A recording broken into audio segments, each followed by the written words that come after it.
Hello everyone, my name is Shisimo. It's a great honor to present here.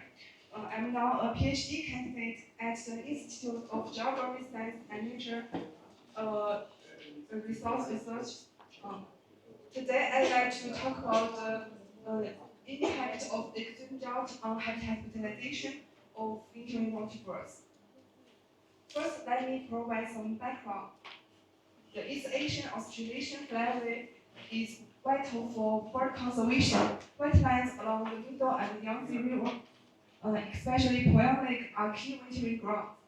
The seasonal hydrological rhythms of Poyang Lake are crucial for maintaining waterbird suitable habitats. So it's significant for the conservation of global rare species. And the dynamic hydrological processes and different topographical differences provide the special conditions for the various types of vegetation. Waterbirds which feed on the different types of vegetation occupy distinct niches, forming dynamic balance among hydrology, vegetation, and waterbirds. For herbivorous years, under normal hydrological conditions, plants growth on mudflats occurs after the water recedes, matching the timing of their migration to Poyang Lake. However, the early or delayed water recession may disrupt this balance, limiting food resource availability. Human activities such as the Three Gorges Dam and global climate change altering the hydrological rhythms of the middle and lower Yangtze River. In recent years, Poyang Lake has experienced frequent extreme hydrological events, notably in 2022 and 2023. The early withdrawal of water led to extreme drought, when the lake area shrank to 782 square kilometers. So the changes in hydrological rhythms have led to a decrease in suitable food plants for waterbirds, resulting in shifts in population dynamics and distribution, and some waterbirds now found in agricultural wetlands. Given this context, we proposed the scientific question: what is the impact of frequent extreme drought events on waterbird habitat utilization? So we conducted studies on greater white-fronted goose, dingoes, swan goose at Poyang Lake. And my research focused on the three paths. The first is the home range size, propagation, and movement speed of waterbirds in nature versus artificial wetlands across different hydrological years. And the second one is the home range size and abundance of waterbirds in nature versus artificial wetlands during various winter stages. And the last one is food resources quality in natural wetlands during different winter stages. Now let me introduce the methods and the results. Poyang Lake wetlands are crucial habitats for waterbirds, surrounded by rice fields and fish ponds. To analyze the change of habitat utilization of waterbird, our study includes both Poyang Lake and its surrounding agricultural and agricultural regions. We first categorize wetlands into nature and artificial. The natural wetlands is blue color in the map, and the artificial wetlands is the gray color. The natural wetlands consist of lakes and shores. The artificial wetlands comprise cropland and ponds. And then, based on daily water level and lake area from October to December, we defined normal years and the extreme wet years and also the extreme dry years. The extreme dry years had the lowest water level. We also analyzed the waterbirds. Firstly, we equipped waterbirds with satellite transmitters. The number of the birds we equipped are as follows. Then we obtained multiple migration trajectories for analysis. Using a dynamic Brownian bridge movement model, we calculated the 95% home range for each window, for each individual during the wintry period in nature and artificial wetlands.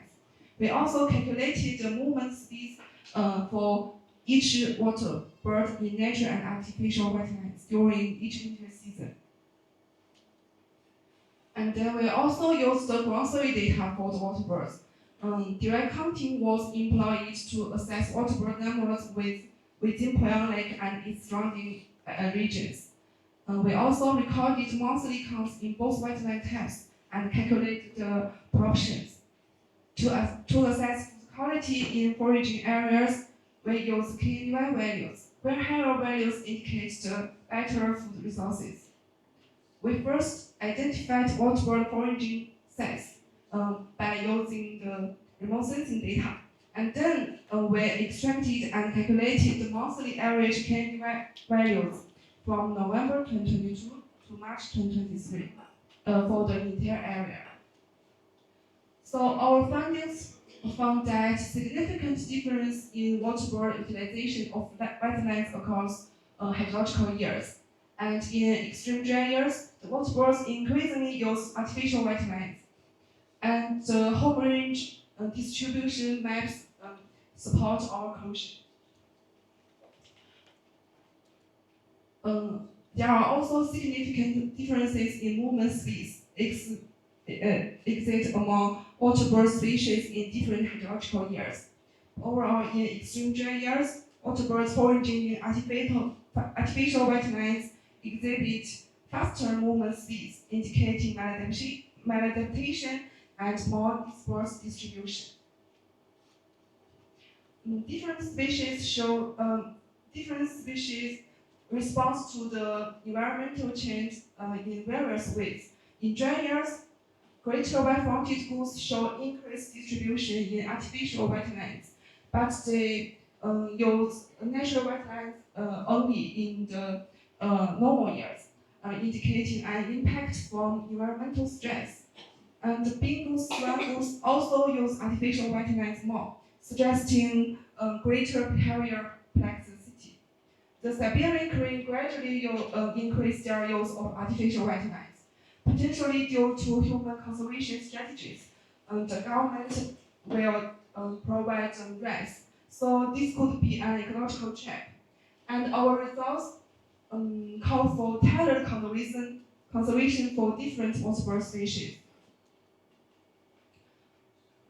After completing the surveys above, we also analyzed the utilization of wetlands of geese across different winter months. During extreme years, the total home range of geese increased, especially in artificial wetlands. But in normal years, geese use artificial wetlands minimally. An interesting phenomenon we observe is that the utilization of artificial wetlands by geese shows dynamic changes. Regardless of normal or extreme dry years and the different species, the proportions in artificial wetlands are lowest during the late winter period, with distribution proportions ranging from about 0% to 36%, and number proportions from 9% to 15%. However, they use artificial wetlands more in the early and middle winter period. To understand this, we analyzed the KNY values of the foraging areas from November to March in both normal and dry years. And our findings show that the food quality in natural wetlands are better than in dry years. But in dry years, the KNY values in late winter is highest, indicating a recovery of food resources in natural wetlands, similar to the normal years. We also,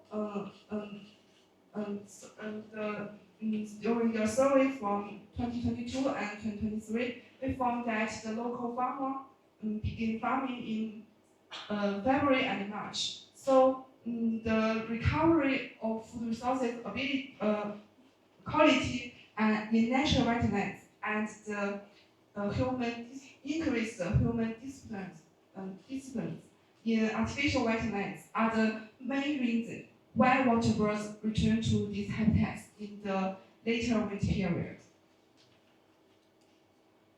We also analyzed the food quality in natural wetlands and artificial wetlands. Interestingly, our results showed that natural wetlands offer higher quality, including the protein, the energy, and the total carbon of the food resources. However, despite artificial wetlands being more digestible, natural wetlands are also the optimal habitat. So, the recent movement of waterbirds to artificial wetlands appears to be a false response in the extreme drought years. Our conclusions are as follows.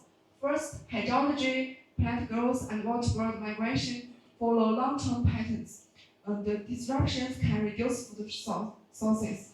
Second, under extreme hydrological conditions, winter waterbirds increase their use of artificial wetlands, showing behavioral plasticity, and their movement speeds in artificial wetlands also increased, indicating maladaptation.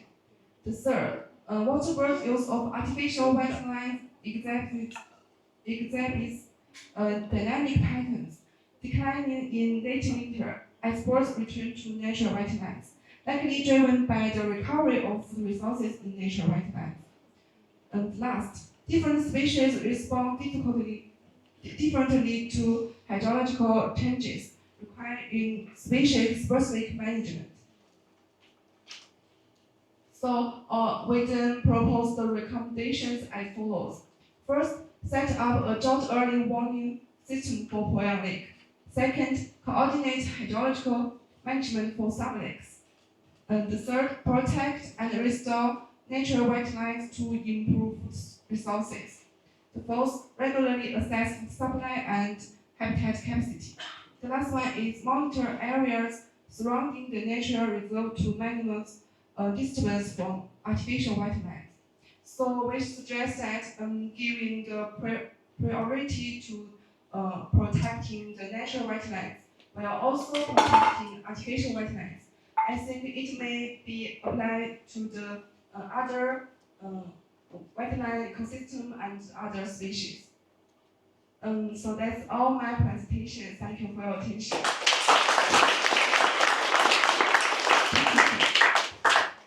Yes, as you know, WANG Lake is one of the best wintering area in East Asian Australasia, by the way. Very famous place for us, for ornithologists. Very good place to visit, to see birds. Okay, any questions for one? I'm going to take one question. No question? It's not the way I ask. Yeah. But I'm the principal, okay? Thank you very much for your presentation, very interesting. So you propose that the artificial wetland will be the more adaptation to research the wetland. Propose that the management of the hydrology during the dry season. Is that possible? Because usually the water management, they prioritize the human livelihoods before the nature. So if that's possible, what are the other options you want to propose? You understand my question? The strategies. So you propose that the hydrology management, right, coordinate with the organization to drain the water to maintain the wetland habitat in nature. That may solve the problem. I totally agree. But in practice, that is possible because normally the government, they prioritize the human livelihood as the first priority rather than nature. I understand. The government may set a standard for the water level. It can also, in the winter, they will let the water level increase for the water birds. So the water birds have the suitable habitat. The government will control the water level. Yes. Thank you.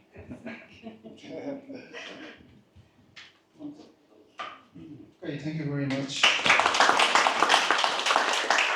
Next speaker, Jung Sona from Eva Women University in South Korea.